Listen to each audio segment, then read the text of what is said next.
Now, we can cut this part out if you want, but I did have a question in your Flintstone section. I noticed that when you were talking about the sequel, one, that it didn't have the star power that the initial one did. You had to recast the main roles. And you mentioned everyone, but there's one name that I noticed you left out, and that was Stephen Baldwin's name. Oh, that's totally inadvertent on purpose. And I thought so. I figured. From what I remember you telling me. Lights, camera, action. These days are on.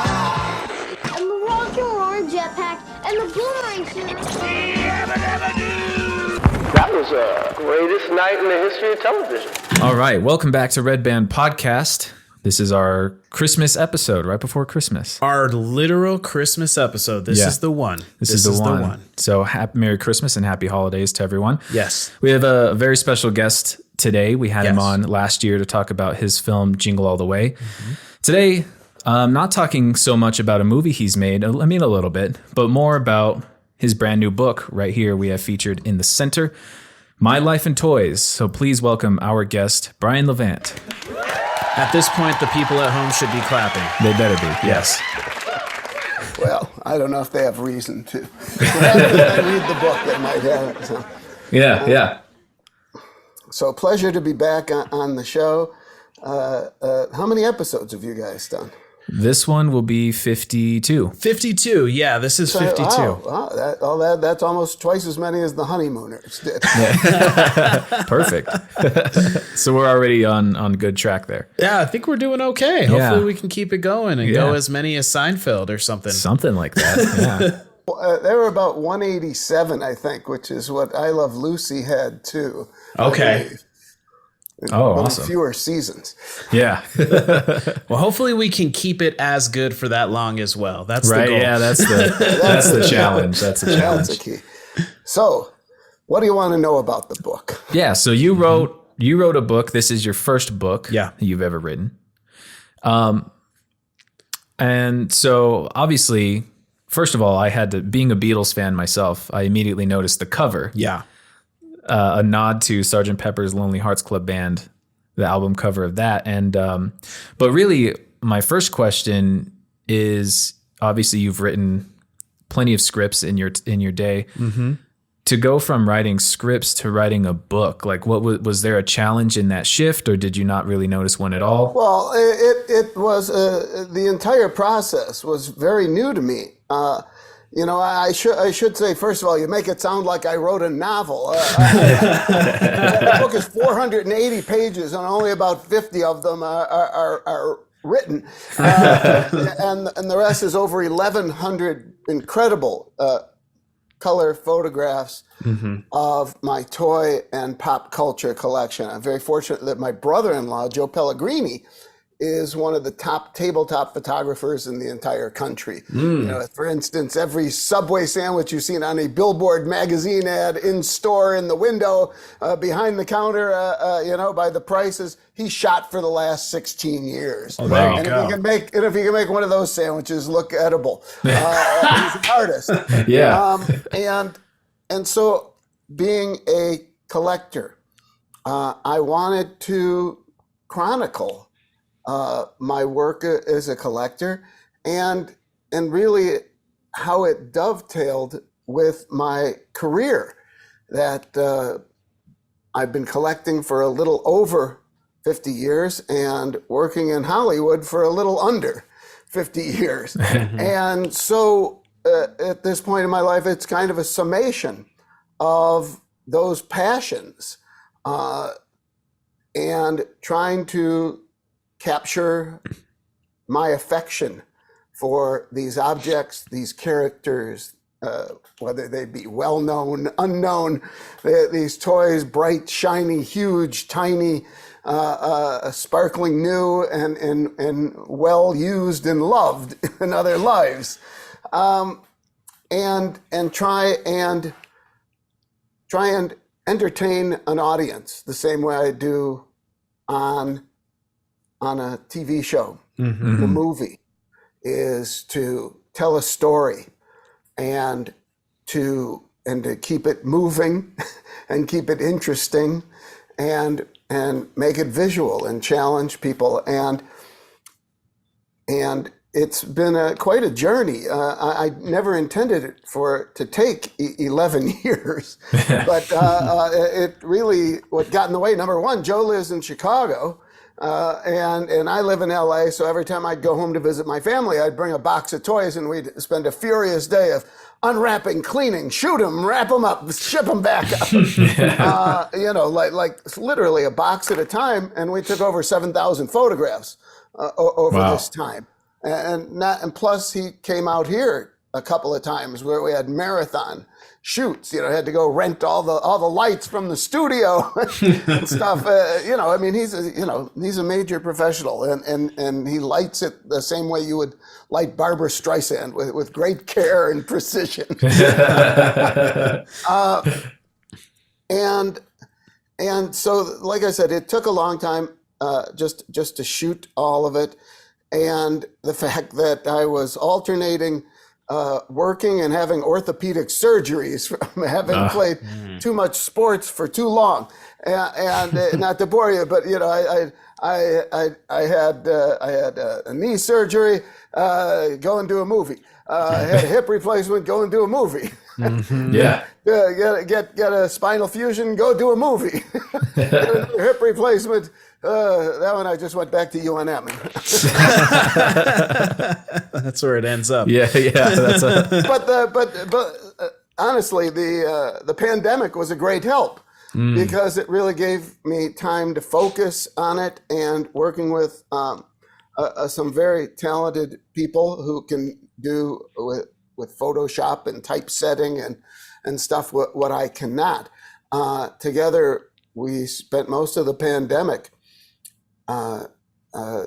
designing the book, and it's very rare. I didn't know anything about publishing, nothing. I'm arrogant, as it says in the introduction, which the introduction is, I hope people notice, is very different because it's written in script form and it's storyboarded by Daryl Henley, who's been my storyboard artist since Jingle All the Way, everything I've ever done, and I hope it's funny, but it is an introduction to me, and an introduction to what motivates me here, and knowing nothing about publishing, I didn't know what couldn't be done, kind of like Orson Welles when he made Citizen Kane, and I had a lot of trouble getting this published because most publishers aren't interested in a non-single subject book. It would be great if I was doing a book on the Flintstones, or doing a book on Superman toys. That's their preference. But this isn't like a toy price guide book. This is an art book. This is a coffee table book, the size of a coffee table. It's almost a foot tall, and the scope is meant to be large.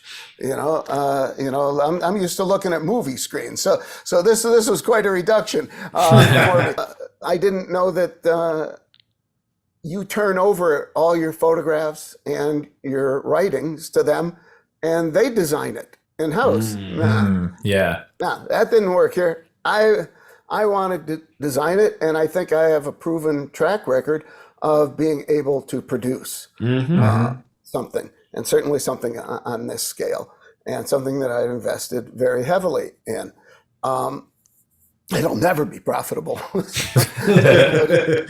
I did, and then the fact that it is, the size of a carry-on piece of luggage, was an issue for publishers, and they go, why this size?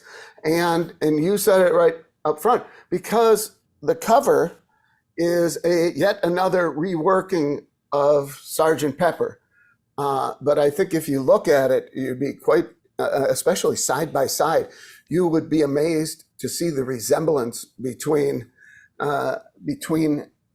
the characters on Sgt. Pepper and the characters on the cover of the book, they are matched by look, by grouping, and posed and lit exactly the same as every figure in Sgt. Pepper's, plus the 4 who they had to take out of Sgt. Pepper, because like Lucille Ball and Leo Gorcey of the Bowery Boys refused to let their images be part of it. How silly were they? Huh? Yeah, right? Yeah. So we wanted it to have the feel and thus the size of an album cover, and it is rectangular. However, it is more square. It is less square than an album, but more square than a traditional book. And what that allowed us to do really is when you open it up, so many of the photographs are on 2 pages, and it really is trying to work at on a big screen.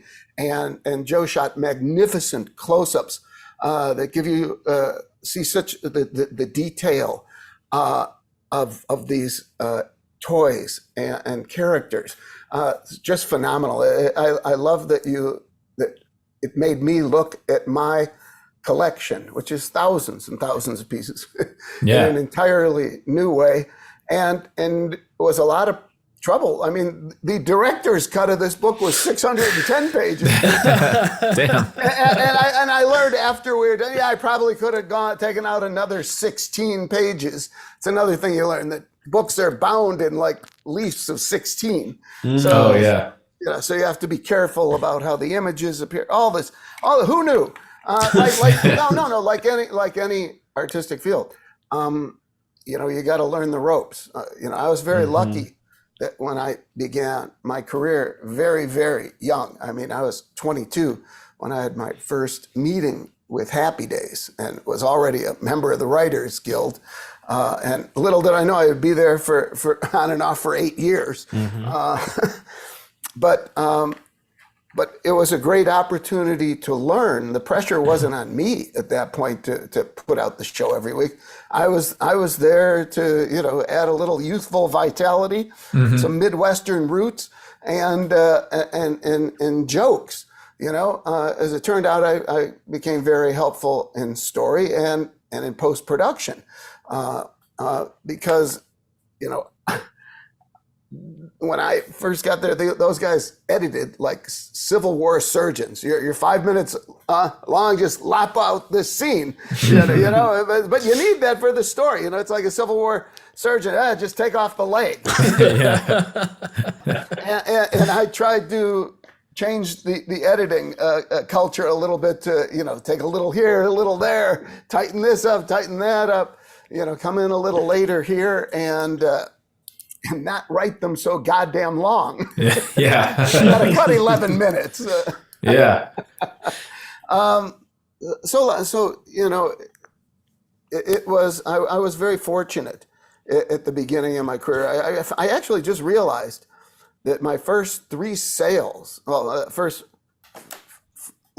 sales of stories for episodes were for Norman Lear, Whit Thomas, who did the Golden Girls and Soap and a million others, and Gary Marshall, did Happy Days, Laverne and Shirley, Mork and Mindy, Angie, The Odd Couple, was on the Dick Van Dyke Show, how fortunate was I to have my early career steeped in the systems that these producers had instituted that made them unique and successfmy and I was like a sponge. I really was. After my first year, it's actually in the middle of my second season on Happy Days, the 6th season on staff, we were asked, Ron Levitt, who later would go on to create Married with Children, and I, we were asked to rewrite this terrible pilot, Animal House ripoff. That year, 1980, 1981, every network had one. All 3 sold. Ours debuted after the Super Bowl. Oh, wow. And it was off to be a great success until it failed miserably and was an awful experience. But But that kind of thing changed our career arc, and we took over the Bad News Bears, and then I went and produced Mork and Mindy, and with Robin Williams, the last 2 seasons of the show, in which there was a lot of drugs, craziness, battles with the network like I've never had. It's like literally, you put on the brass knuckles before you go to the table reading. You're going to have a fight with these people. Yeah. It was really, really incredible. But, I look back on it, time heals all wounds, but not all the trauma. What a great opportunity it was to work with. Sometimes I say, oh, geez, I didn't work with Eddie Murphy or Steve Martin, who turned me down a couple times. But sometimes you think, well, you didn't work with some of the biggest names. And then I think, what are you talking about? You produced. You were there at the very beginning of Robin's career on Happy Days, breaking through nationally, and guided the show through a very turbulent time, and got them to syndication, which is all anybody cared about. Was getting that last 4th season where Jonathan Winters came in to play their child, Mirth. Yeah. Anyways, we get away from the book. So all these kind of things make for good writing for the book. There was only one real problem with that, in that I have never written anything about myself or in my own voice. I always write for characters, and all of a sudden it was time, and I had no idea what I sounded like, and that took a long time to discover how to present yourself and try and be funny, try and be witty, try and impart knowledge, try and help people understand how you came to be associated with so many of the things that you collected. It's really kind of weird when I think back of, in, what was it, September 8th, 1960, I watched the premiere of the Flintstones. I was in 3rd grade. Now, 34 years later, I mean, how would you ever imagine that you would be given the keys to the city of Bedrock and make a tentpole holiday star-studded film produced under the supervision of Steven Spielberg, working with ILM and the Jim Henson Creature Shop to bring the Flintstones world to life and build Bedrock, build the quarry, build their house, their neighborhood, design all the cars. We made 6,000 props, costumes, cars, sets. Everything from the kitchen sink to toilet paper, which was a birch bark on a roll, a roll of birch bark, or watching the first episode of Leave It to Beaver, which I loved. I was a year younger than the Beav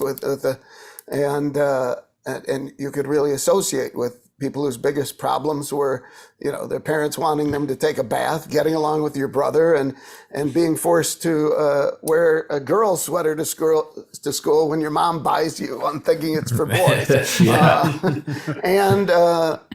So there I was in 1957 in kindergarten watching that. And once I became a television producer, I decided that I wanted to revive it, which today is a very commonplace thing. At the time, this was virtually unheard of. There was precedent. The Andy Hardy movies with Judy Garland and Mickey Rooney. They made those from the 30s, and then they made Andy Hardy Goes Home in 58. Make Room for Daddy with Danny Thomas, who was also a huge TV producer with his partner Sheldon Leonard. They revived Make Room for Daddy as Make Room for Granddaddy. They did that for a season. Ozzie and Harriet, who up until The Simpsons had the longest running primetime comedy in history. 15 years, I think it's 552 episodes or something. They were doing like 39 a year for the first 8-9 years. Anyways, so, you end up and you become the showrunner on the show you grew up watching, the show you watched as a kid, the show you watched in high school, after school in the winter in Chicago because it was too cold to do anything else. And the show you watched as a young comedy writer, examining the style and the simplicity and the power of that writing and wanting to emulate it. And so all these things combine, the Happy Days had over 20,000 licensed products. Everything from shampoo, pinball machines, Fonzie Motomigo figures, and that last year, a wonderful, you can see them there, set of Funko Pops came out. Mego re-released the Happy Days line for the first time in 40 years. It still is producing, I'm still collecting it. It's still a major part of my life. It's where I learned my craft and then came back to run the show in its last seasons. With an incredible group of people, and it was a clinic in success, how to achieve it, how to maintain it, and how to conduct yourself in those circumstances. And I'm very fortunate to have it. And after Happy Days, I moved to Universal and set up shop with Beaver and did my secret identity, which I don't think a lot of people know today. It ran for 3 years, won the International Emmy for Best Children and Young People show, starring young Jerry O'Connell. Wow. Right after Stand By Me. And it was produced in Canada. That's the deal Universal made. And it premiered there and then was syndicated here. But, I had a wonderful shop going. And then when Beaver ended, I moved over to Fox, and they didn't want me to direct. They were hiring me to be a writer producer. They didn't want me to direct. And so that was frustrating, but it opened the door for me to try and become a feature director. And I heard they were looking for a, quote, TV director for Problem Child 2. Problem Child 1, though very successful, was mired in problems, massive reshoots, re-edits. They threw a lot of money at it, and they perhaps unwisely slotted a release date before they had ordered a script. So they wanted to make sure they had a product. Hence, they were looking for a TV director who might be, a little more facile and know how to deliver something on a schedule. And so I went into the meeting, and John Ritter was a star of Problem Child. That year at Fox, I'd written 2 pilots for his company, one of which starred Amy Yazbek, now his widow, then his co-star in Problem Child. And Jack Warden played John's father, an amazing, wonderful actor. And Jack Warden was a star of our Bad News Bears series. How about that? They had a lot of problem with Michael Oliver and his family. I didn't have those problems because Michael Oliver's older brother was cast in the last couple episodes of Happy Days as the little boy that Fonzie adopted. And had the series continued, he would have been a regular on the show.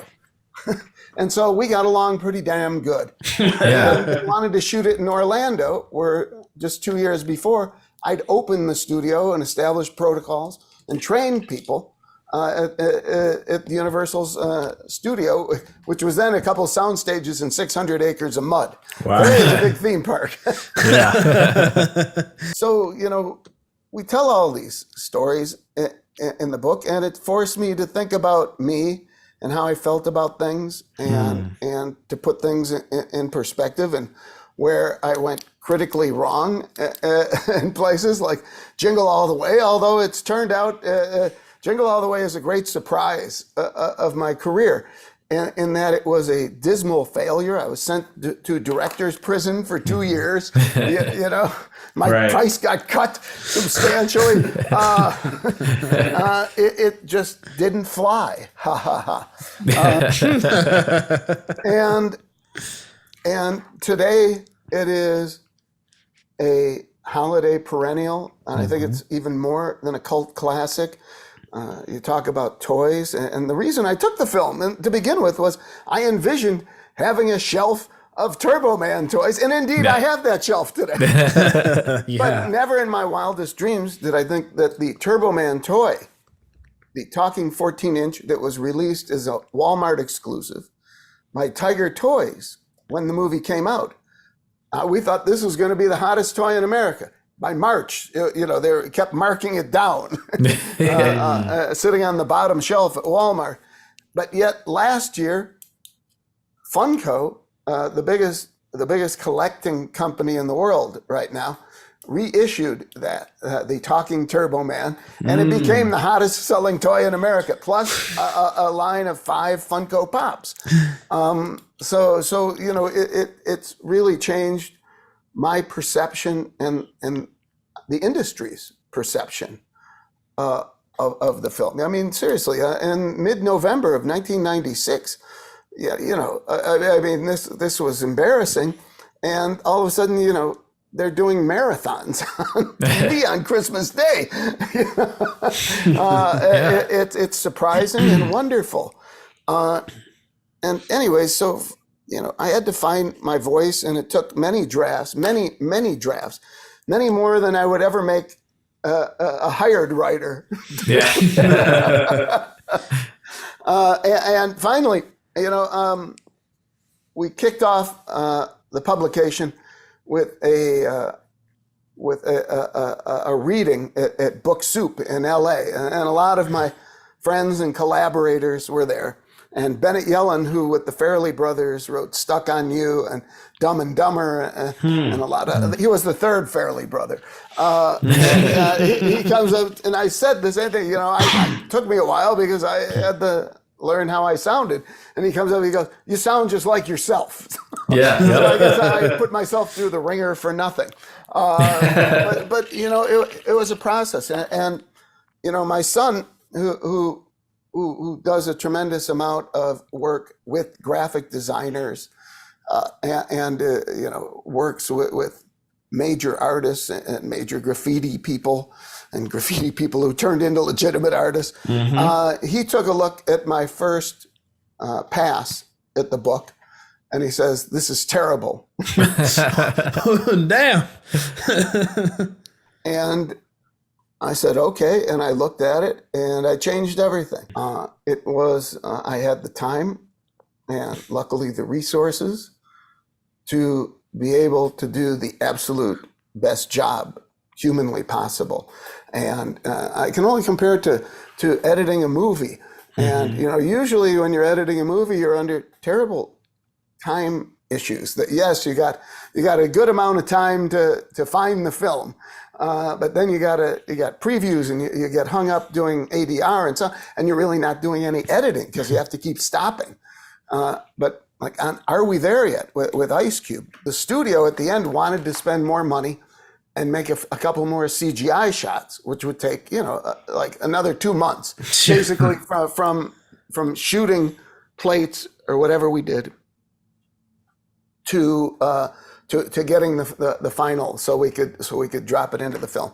And in that time, my editor Larry Jordan and I, we went into that movie every day, and we would like shave a frame here, add a couple here, you know, just really refine it to the degree I've never had the opportunity to do on a film. And the process was very much the same here, and you know, finding the flow within the chapters, and there's chapters on so many things that I collect beyond the things that I worked on. Yeah, the Munsters, which I tried to work on, unsuccessful. Yeah. Yes. I grew up watching things, the cowboy shows of the 50s were wonderful and ridiculous and pure and totally American. You know, the Lone Ranger and Roy Rogers and Gene Autry, who I met once. He owned the California Angels, which were, of course, in the American League's Western Division. But Happy Days, we had a touring softball team with the cast, some of the writers, the producers, and over the years I played.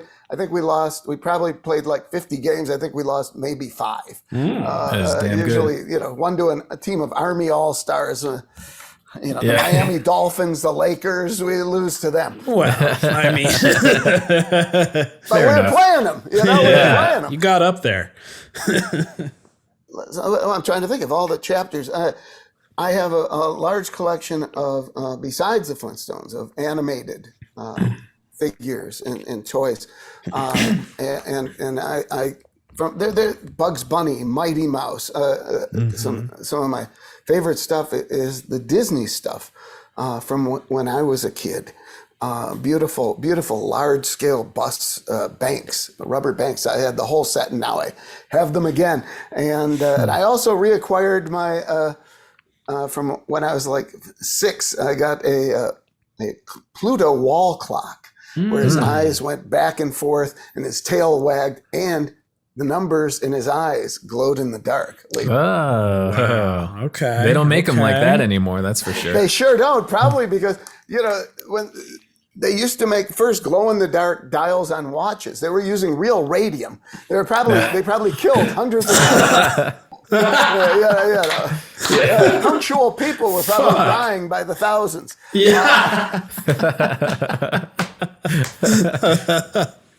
Love it. A little dark humor from Brian Levant. I was actually just telling Elijah before this that when my grandfather died earlier this year, I should have invited you to his house because he had, I mean, so many things. Like he loved the Three Stooges, Little Rascals, and you touched on the Looney Tunes there. And I actually grabbed this coin that I found, and it's of Marvin the Martian, it's just a coin, and he's on the front there, and then like the back of his head is on the back of it. And he just had that's a great joke.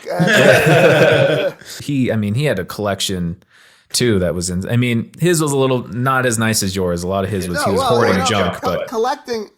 I respect any collecting, and in the book I actually define what is a collection, and I say a collection is when you have 10 of something. Okay, yeah. Okay, yeah. But all of a sudden you say, okay, I got a collection. Yeah, you got plenty. I might have too many collections now that I think about it. I know. No, I'm just kidding.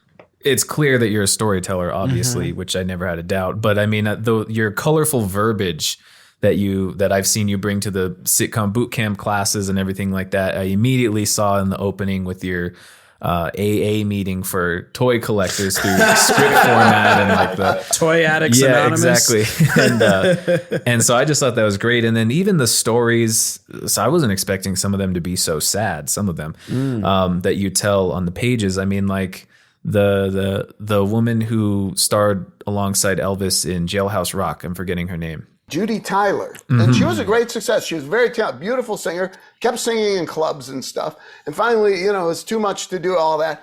And she was cast in Lerner and Lowe's last Broadway show, which was a musical of Cannery Row. I can't remember the name of it now. And it was a flop.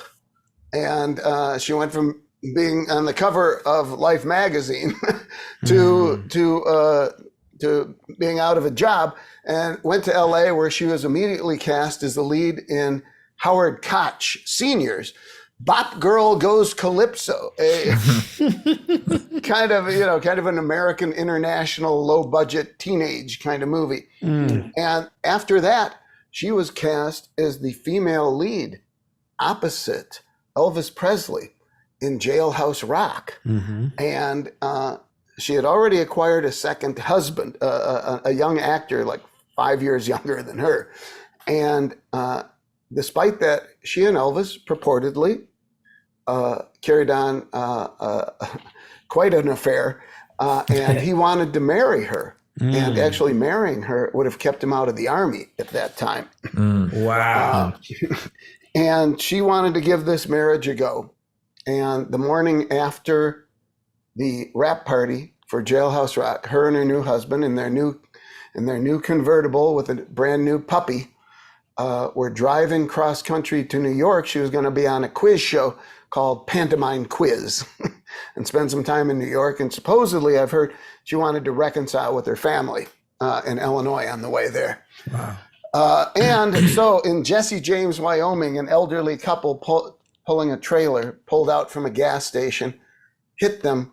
There were no seatbelts, airbags, anything in 1958. And they both died instantly. And sadly, their corpses and possessions were robbed by people passing by, and to the point where they couldn't identify them for a while. Jeez. So there's happy stories too. No, there's definitely. I was just surprised, but like the Marx Brothers, the stories that you were telling about them, that just made me sad. Like, Groucho is a huge hero of mine, and I got to see him in person twice. The first time when I was like a freshman in college, he was speaking at Northwestern University, about 1,000 kids sitting on the floor in McGraw Gym, and he was wonderful. He was a very, very, despite the fact that he had virtually no formal education, he was a very learned man whose friends were the literary giants of the 20th century. And there's actually a wonderful book called The Groucho Letters, which is his correspondence with Bernard Shaw and E.B. White and the people from the New Yorker and all his old friends and writers. Fabulous wit. And so that was the person he wanted to present to a bunch of college students. And this was also at the height of the protests against the Vietnam War. And the Marx Brothers on campus at that time had become a symbol of rebellious behavior and anti-establishment bearings. And so he was received like a hero, and he wanted to continue on that. And he ripped Nixon viciously and again and again. And it was a delight in that respect. And the next time I met him, I horned in on the last interview he ever gave. I was to get money to get records, because I didn't have money. I wrote album reviews for this rock and roll rag, and drive 30 miles to give them to the editor. And once when I dropped him off, I started telling Marx Brothers stories, and he calls me up a week later and says, how'd you like to come to an interview with me? And I go, wow. Well, it depends. Who is it? He goes, Groucho Marx. I couldn't believe it. He got through to Aaron Fleming, who was unfortunately guiding Groucho's life, much to the chagrin of his family, as a caretaker, assistant, manager. And so we went up to Groucho's beautiful postmodern house up on Hillcrest Drive, across the street from Elvis Presley's house. Wow. This incredible view over East LA, all the way to the mountains, past downtown, just outstanding. And finally he came in, and since I'd seen him at Northwestern, he had a series of health downturns, another stroke, terrible urology problems. He was always an insomniac, and according to his grandson, Andy, who's a friend of mine, always impotent too, although he did father a number of children,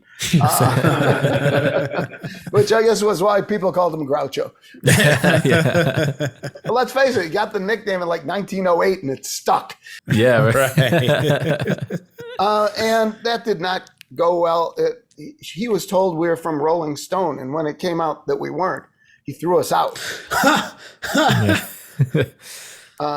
Really, but it allowed me to finally separate the man and the work, right? Which is important. I think it's like, I don't know what the hell went on with Woody Allen, but I certainly can respect his body of work, and I'm not crazy about the fact that Buster Keaton was raving alcoholic and 6 marriages destroyed his life. But it really opened the door for me to start collecting the Marx Brothers. And I have a vast collection of magazine covers, TV guide covers with Groucho, board games, figures, a much larger number tand I need to have of foreign posters and re-releases from their films, from giant ones down to a hand-stamped postcard for at the circus from a little theater in Muncie, Indiana. And so they would send these out to people who could come to the movies to advertise it. So it's a broad range of stuff that I have, but it honors. They were marijuana in the comedy drug. They what do they call it? What do they call those drugs that lead to other things? Oh, yeah. Gateway drug. They were. I knew you'd know that. Okay. You can just tell. I mean, it's really. Gateway drug. Yes. I had a few of those in my day. Oh yeah. a gateway drug to the people who wrote their early films, like George S. Kaufman and Maury Reiskin and S.J. Perlman, the great wits of the 20s and 30s, and leads you to people like Preston Sturges and Howard Hawks, and to Chaplin and Keaton and Harold Lloyd, and Frank Tashlin, who was the top comedy director, who started at Looney Tunes and was the only one of those people. And I think all of them were probably more than capable of making that move, and did most of the Jerry Lewis movies of the 50s and 60s and worked with Bob Hope and the Marx Brothers. I'm going to be back in New Mexico for my 6th consecutive year teaching a class where a small group of students write an original situation comedy, and Esteban was in that first class. Did you get an A? I don't think you did. I probably didn't. I didn't. No. I much to my chagrin, I discovered I was a very tough grader. Oh, yeah. okay. I was gonna say, do you give A's? Yeah. I don't. Maybe it's because the only A's I ever got were in gym. Yeah, right. So I guess that's one thing I was thinking about. Well, the Enlightenment portion of that is the narrative that is your life, and just the way that you are presenting it. And it seems like you had to tap into that to, like you said, find the voice that is you, right? Writing the narrative around you and your life. Did you always see those beautiful connections and synchronicities, like watching the cartoon as a kid and making the movie as an adult? I mean, I'm sure in a lot of ways you did, but it sounds like this honed it in for you. This really tied all those loose threads together, and as a summation of both my hobby and my career, it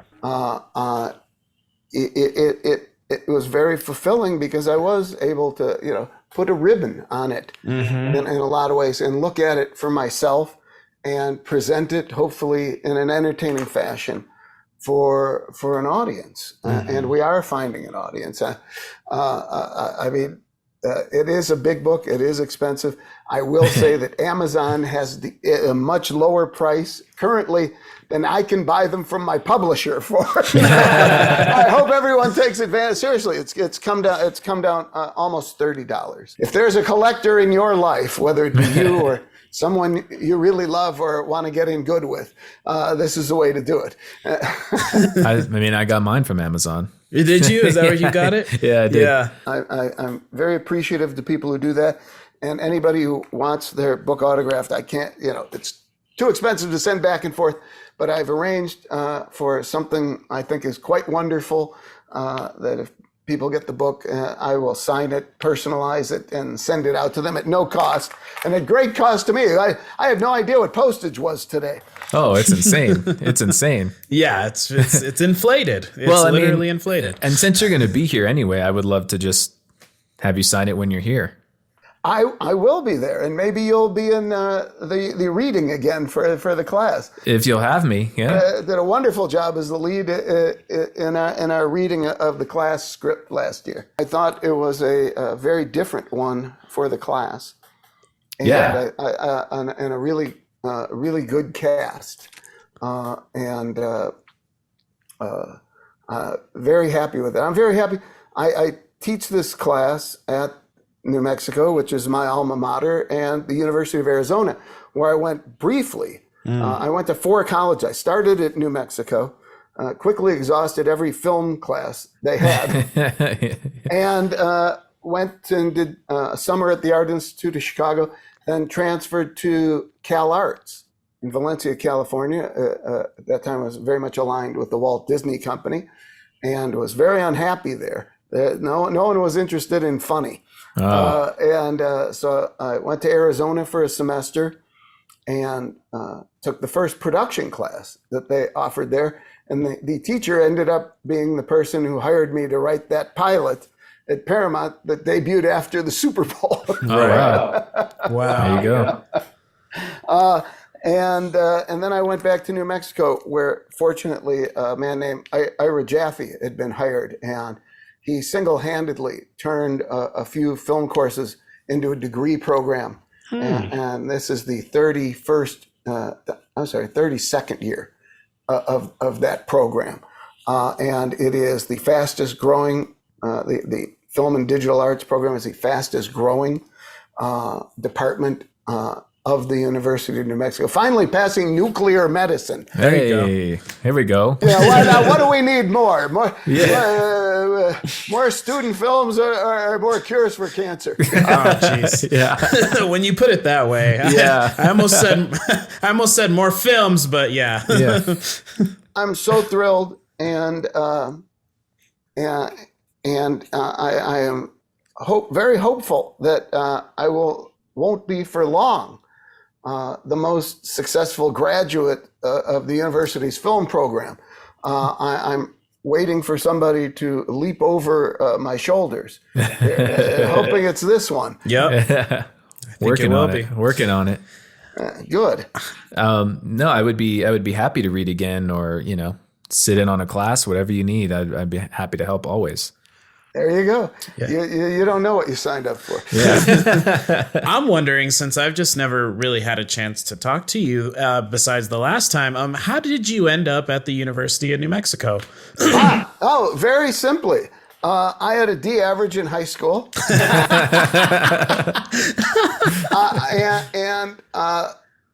It's not that I was stupid. I just they kept making me take all these math and science courses, right. Which just never registered. Give me art, give me gym, give me English, I would be fine. But they kept social study, all garbage. But at the same time, I was making films. I was writing for the student newspaper. I was writing for the local newspaper. It didn't, Wow. That stuff wasn't really. It was like a weight I was dragging around, but I was moving forward at my own pace and at my own rate. Anyway, UNM was the only university I could find that would accept only an ACT. In those days, the ACT had no math or science. Wow. I still didn't do very well. I was one of, I believe, my first year at UNM, September of 1970. I was 18 years and 2 weeks old when I arrived there. And I believe there were 600 out-of-state students, was all. Wow. Wow. That's interesting. I'm still very good friends with many of the people I met in my first week there. Okay. Oh, that's good. Yeah. And I love the continuity in my life. From beginning in the late 70s, I would return nearly annually to speak at school and watch films and talk to kids. They're kids to me. You think you're adults. And finally, Kimberly Pinder, who was the fine arts dean, now she's running Yale's fine arts department. She said, "Have you ever thought about teaching a class, and I actually laughed in her face. And then when I went home to think about it, I thought about my experience on Happy Days, which was they bought the first story I pitched. They approved my story outline, and when I turned in the first draft, they said, no need to do any more work. I really shit the bed on that. And Gary Marshall asked to see the script. He saw promise, but he said I needed seasoning. And so they brought me in the week that they produced that show to observe. I still got a joke into the script. But what I was able to absorb from working side by side with this talented group of writers that they had at the time, the show was #1 in the ratings. It was hot. It was cooking. And these guys were on fire. I was able to take that, and the next year they invited me back to pitch for the 5th season. Sold them the first story I pitched again. They turned in a story outline. They approved it. And 45 minutes after I turned in my first draft, they called me back and offered me a staff job. And, Amazing. And so taking that experience of learning by being in the process, not from the outside looking in, not trying to learn, not getting notes from your peers who, maybe know a little more or less than you, but try and treat a small group of students like they were my writing staff. And let's go in there and let's do it, and let's learn by doing. And along the way, I'll show you where the guardrails are, and you try and create within them. Is that an accurate depiction of it? Yeah, and to this day, your class has still been one of the most impactful and useful. I mean, just it's not even a full semester, and I feel like I learned more in that class. No, it's 6 weeks. Yeah. It's 42 and a half hours. Yeah, exactly. and in that very short time, it's already worth so much more than I would get in a semester of another class. But basically, that's how much time you get to do a script on a TV show. Right. Yeah. And I love that. The simulation, it's hands-on. That's what a professional said. And we're asking rank amateurs to work like professionals. And the amazing thing is they have, and they've succeeded. And every script that's been turned out at UNM and Arizona, where I said I went and my daughters went, and I forged a bond with the film department there. And when I started teaching in New Mexico and I enjoyed it, I said, hey, you guys interested? And they said, yes. So I'm going back there for my 6th year. Yeah, awesome. Oh, this is 6 years is longer than I've ever done anything. I did 5. What do you think about our growth in the film industry, though? How it's pretty interesting, right? Like, did you ever see that coming? No, although I made a film, my Jackie Chan movie, The Spy Next Door, 2009 was that? I think something like that. Yeah, 2009 we made it, released in 2010, and we shot that in Albuquerque, and I was thrilled. Most of all, because we had so many friends there, and rather than staying in a hotel like I do now and did, we rented a house in the part of Corrales where my wife and I always dreamed of living when we went to school there, and entertained people from the movie and all our friends constantly, and my highlight was having Ira Jaffe, the man I mentioned who created the film department at UNM, come to my set. It was kind of like completing that circle, that I had achieved everything that I had set out to do, and I had achieved what he dreamt of for his students. You're right. And so I always say that I couldn't have been more proud, except when your kids are born or do something incredible. That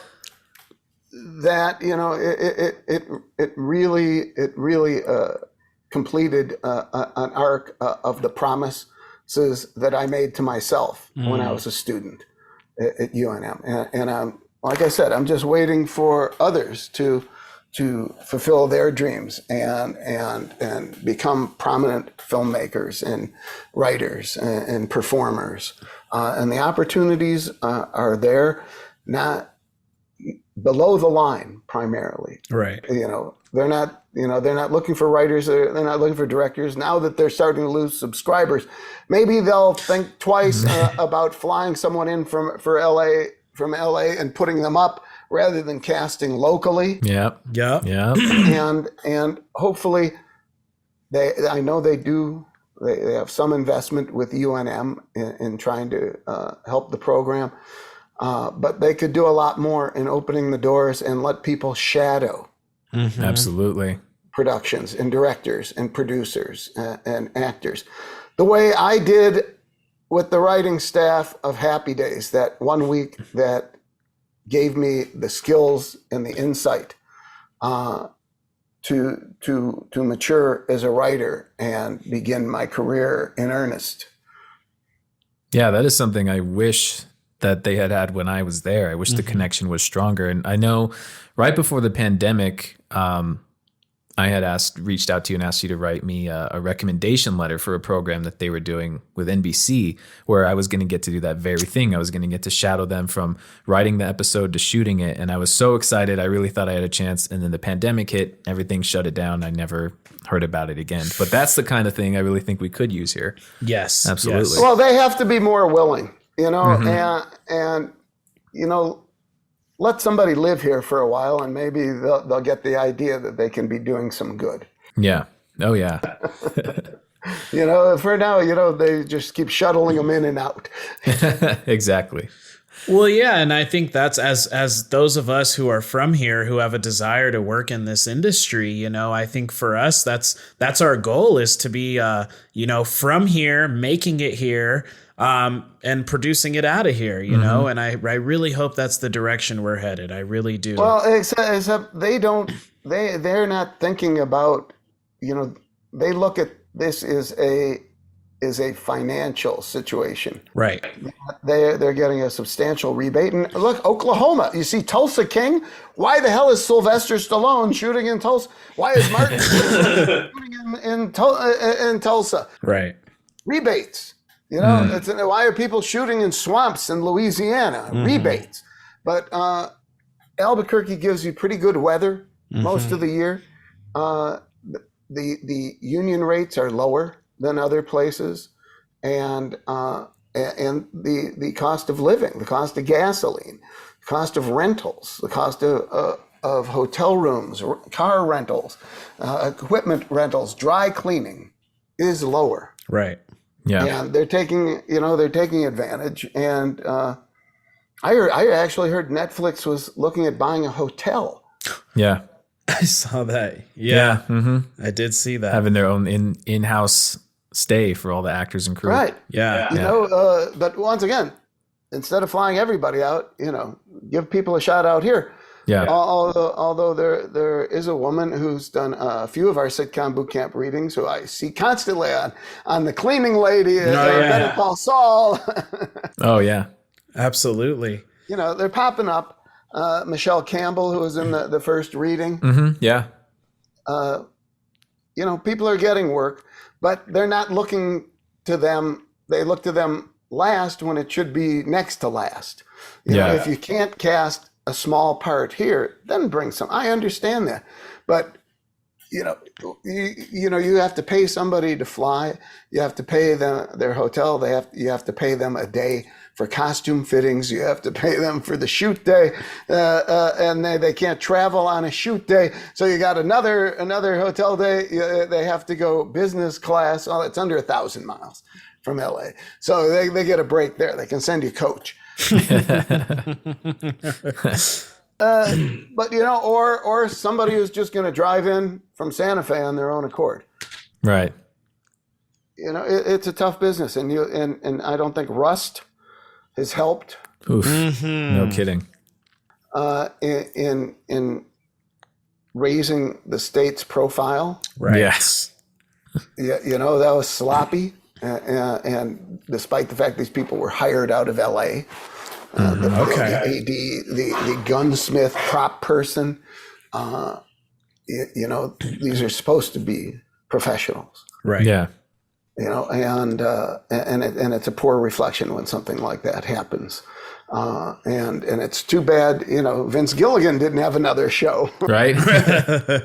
Well, I mean, what an engine that was. They kept the industry going. Yes. In between, what's his name? Richardson? What was Governor Richardson? What's his first? Bill Richardson. Yeah. So when we were shooting the Jackie Chan movie, New Mexico had wonderful rebates. And Bill Richardson was dining with Jackie Chan and Denzel Washington and George Clooney, all of whom were shooting films in the state. Right. 2009. So then Suzanne Martinez's administration comes in and they say, what are we giving away money for? That's ridiculous. All right. And they ended all the rebates. The business went away. Right. We were reinstalled. The business came back with a vengeance. And it just shows how short-sighted they were. A lot of politicians in New Mexico lost their seats in state government because the teachers union did not like the rebates, even though percentage of the rebates was supposed to trickle down to them, and it did. But they said, this is a waste. Why are we giving away money? And then this all happened before the final analysis came in, which showed for every dollar that the state spent in rebates, they recouped $1.15. And that didn't count all these ancillary products, hotel rooms, clothing, restaurants, gas stations, dry cleaners, office rentals, costumes. It goes on and on and on. Plus, you're bringing 100 people into town. Yep. Yeah. They eat, they spend money, they bring their families in to visit. It was very short-sighted, but hopefully they have a greater understanding of the industry and what it brings. And hopefully, Utah doesn't go back to giving you a 50% rebate. Yeah. But who wants to shoot in a state where you can't get a drink, huh? Yeah, exactly. New Mexico, weed's legal now. I can't wait. Yeah. All those years of sneaking stuff in. Yeah. Your college dream come true. Yeah, right. Well, when I was in college, there were bars on either end of campus. You had the Triangle Bar on one side and Okies on the other. Two of the most disgusting places I've ever been to, and I hated myself once in a while. I'd sit there at 11 in the morning having a drink. Yeah. Not often. I had roommates who were walking in the walls. I was nothing. I went to movies every night. Yeah, there you go. There you Right. go. Now, we can cut this part out if you want, but I did have a question in your Flintstone section. I noticed that when you were talking about the sequel, one, that it didn't have the star power that the initial one did. You had to recast the main roles. And you mentioned everyone, but there's one name that I noticed you left out, and that was Stephen Baldwin's name. Oh, that's totally inadvertent on purpose. And I thought so. I figured from what I remember you telling me. Yeah, no, I always say there's the difference in people is sometimes startling. Arnold Schwarzenegger showed up for the first day of shooting for Jingle All The Way, and he not only knew every line of his in the script, he memorized the entire script. Wow. Everyone's part. Wow. Stephen Baldwin would come in every morning and go, hey, what are we shooting today?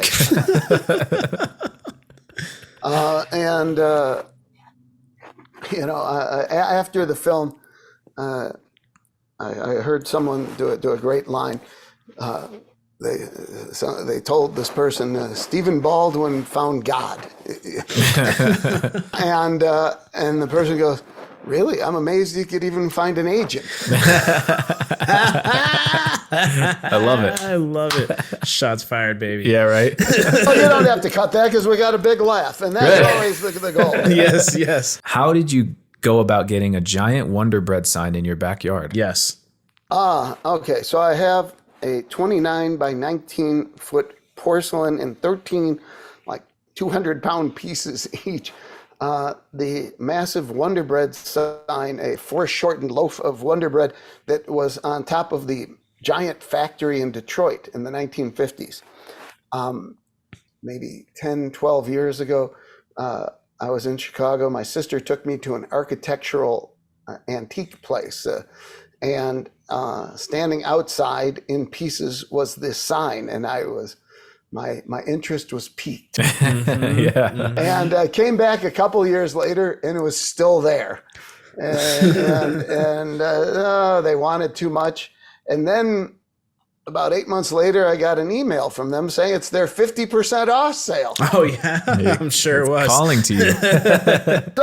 So I bought it, not realizing I would have to hire a truck to transport it from Chicago to LA. Not realizing that I would have to create weld a steel frame for all these pieces to go in like a jigsaw puzzle to hold it up. And luckily, we have a tennis court with lights. We don't play much, but it came with the house. And they were able to weld the frame to the light stands. Oh yeah. And otherwise, it weighs thousands and thousands of pounds, and it's an amazing piece, and it's kind of hard to top. I always loved giant things. As I say in the book, when I was a kid, there used to be these incredible billboards around Chicago with giant. It was home to Curtis Candies, who made Baby Ruth bars, and they'd have, extending beyond the billboard itself, and a giant milk carton that actually poured, a rotating made it look like whatever this plastic stuff was actually being poured into a glass. And giant cars that extended beyond billboard, huge hamburgers and things. And so I've always gravitated towards oversized advertising objects. And there's a whole chapter within the advertising section of the book. And, it's like I came back, I made a film in Cape Town, South Africa. And what did I come back with? The like 7-Elevens there. Yeah. These giant fiberglass Coke bottles that stuck out from above the doors, so you'd know what they were selling. And I managed to find one in an antique store for $70, and then had to ship it home for about $800. But that was my souvenir from that, and it was a great experience. It was right after my spinal fusion. I was so happy to be working, and much less walking. Yeah. Fantastic. I mean, there's so much in this book that I didn't even get to touch on. We're gonna have to have you back, because this is jam packed. We could go on all day. But one last thing I want to ask you about is, much like when a movie comes out and you watch your own movie, you look at it and go, I would have done that differently. Is there anything with the book now that it's out that you think I would have maybe changed that? Or when I first saw it, there were things that I questioned, and then I talked to my brother-in-law Joe, who said, "No, that's how this is done. No, that's how it should look." Yeah. Okay. The first time you see a rough cut of the film, it's usually pretty discouraging. Because there's a long way to go. But on this, the process was behind us. So by the time it came out, I could really fully enjoy it and have almost no regrets about what I did or how I did it or how it came about.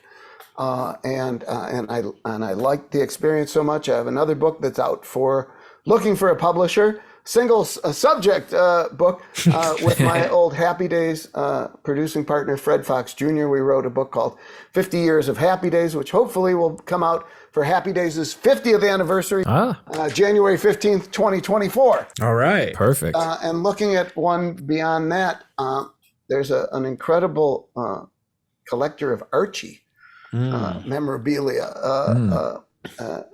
under the name Archie Collector, named Samantha. She lives in Kansas City. She's got an incredible collection, and through her collecting, she began a career as, she runs the vault for Hallmark, and she teaches restoration classes. And she has, and what I'm hoping to do is see if I can do what I did with my collection, because I've shot my collection. Yeah. I got thousands of shots left, but to see if I can tell the same kind of story with someone else's collection and participation. And I think her stuff is unusual enough and interesting enough and challenging enough that I want to try that. Absolutely. And I think, well, you're talking about more books. So the only other question I would have, this was a little autobiographical, but would you ever consider writing your own autobiography, a true memoir? No, this is as close as I get. Okay. I have been feeling lately that I came from a very kooky family. My mother was very artistic and free. If you think, my version of the Fablemans. Right. If you think his mom was nuts, wait till you meet my mom. And if you think his dad was a weird World War II veteran, wait till you meet my dad. No, I'm kind of disappointed that I didn't when I had the power, and which was short-lived. But when I had the opportunity, that I didn't do my movie, that I chose to be more of the collector and do films that were built for a family audience, the way I used to enjoy entertainment as a kid and still do. My favorite show, my favorite shows right now are Fleischman is in Trouble and Young Sheldon. But I didn't take advantage of it then, and now we're writing the end credits of my career. I still have one project, hopefully that'll move forward, an animated CGI musical at Illumination Entertainment, who does the Minion movies and the Dr. Seuss movies. Okay. And that's being produced and the music written by Pharrell Williams. Whoa. Exciting. Hopefully that will see the light of day. I hope so. But I don't know if people are waiting eagerly to hear my life story. But it's something I should have done. It was a next step in my development that I sidestepped, really. And, but I was having too much fun doing what I was doing. And at one point I tried to do different things, and I wrote and was supposed to direct Friday Night Lights. Oh, wow. Ron Howard, my Happy Days pal, and Imagine Entertainment. And I backed out. It wasn't me. It really wasn't. That city, those people, that wasn't who I am or where I wanted to spend my energy. Right. And I didn't see the point. If you weren't building towards a joke, if you weren't building towards yes, there were moments and stuff. And I was a pretty decent football player for a while there. And I loved the game. And I made, with uncredited, I shot 90% of Little Giant. That's right. Yeah. You guys' life. Hell yeah. I love shooting football. I love playing it every day and playing during lunch with the crew. Yeah. But I passed on the opportunity, and I tried to do some other more independent things, but they never came together. And so I was very comfortable and happy being an entertainer, and that really grew from, when my kids, who are now, my oldest is going to be 41, for God's sake. When they were little, the greatest joy I found as a parent was taking them to the movies and sharing in their pleasure and enjoyment. Right. Yeah. And that became what I wanted to provide for parents and kids alike. And had a pretty good run. Now they don't make those kind of movies. They make CGI animated films, which is why I'm making a CGI animated. If you can't beat them, join them. Yeah, right? Yeah, just might as well. I guess so. I guess I didn't think of it like that. I guess I surrendered. Well, you definitely had an impact on my childhood, and for that I thank you, sir. I really do. It's always nice to hear. And I know I've had a huge impact on Esteban. Absolutely. No, really. It's funny because I just remembered today that in elementary school, a friend and I lied to a bunch of our classmates that we were extras in Are We There Yet? Specifically, specifically the scene where all the kids tackle Ice Cube when she's singing on the stage. Amazing! You were in Vancouver. I traveled.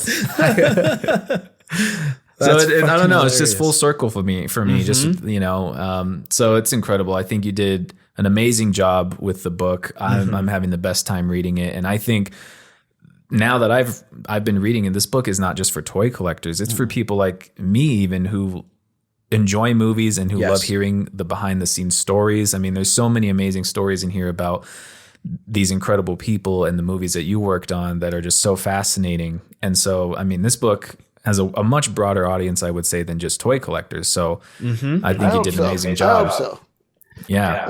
I hope all your listeners or viewers, this is viewable. This is viewable. Yes, now.